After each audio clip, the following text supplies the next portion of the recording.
ஒரு previous year கொஸ்டின்லேருந்து ஒரு some தான் பார்க்கலாம். இது ஒரு ரீசனிங் பேஸ் பண்ண சம். ஸோ இங்கே என்ன கொடுத்துருக்காங்க அப்படின்னா, ஒரு சர்டன் கோடில் பீட்டை வந்து இப்படி கோட் பண்ணியிருக்காங்களா, அப்போ மைல்டு எப்படி கோட் பண்ணியிருப்பாங்க அப்படின்னு கேட்குறாங்க.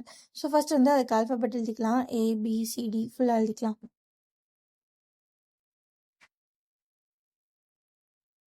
எம்மோட இங்கே முடிச்சுக்கோங்க.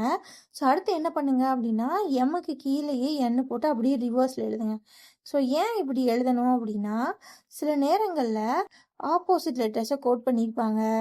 சில நேரங்களில் நம்பர்ஸ் வச்சு கோட் பண்ணுறப்போ இது வந்து ஈஸியாக இருக்கும். ஸோ இதுக்கு 1 2 3 அப்படி போட்டிங்க அப்படின்னா இது 26 25 முடியும். ஸோ இப்போது ரிவர்ஸில் நம்பர் எடுத்துக்கிறாங்க அப்படின்னாலும் இது ரொம்ப ஈஸியாக இருக்கும். ஓகேவா? ஓகே, இப்படி எழுதி வந்து எப்போவுமே இப்படி எழுதி போலாங்க. இது ரொம்ப ரொம்ப ஈஸி.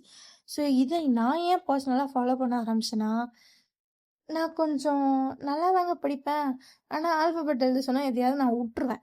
ஸோ இந்த மாதிரி எழுதினீங்க அப்படின்னா ஏவும் இசட்டும் கரெக்டாக வருது அப்படின்னா நம்ம எந்த ஆல்ஃபபெட்டையும் மிஸ் பண்ணலன்னு அர்த்தம்.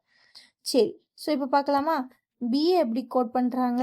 ஒய்ன்னு கோட் பண்ணுறாங்க. சரி, பிஏ ஒய்ன்னு கோட் பண்ணுறாங்க. ஈயை வின்னு கோட் பண்ணுறாங்க. அண்ட் ஏயை வந்து ஜெட்டுன்னு கோட் பண்ணுறாங்க. அண்ட் டீயை வந்து ஜீன் கோட் பண்ணுறாங்க. ஓகேவா?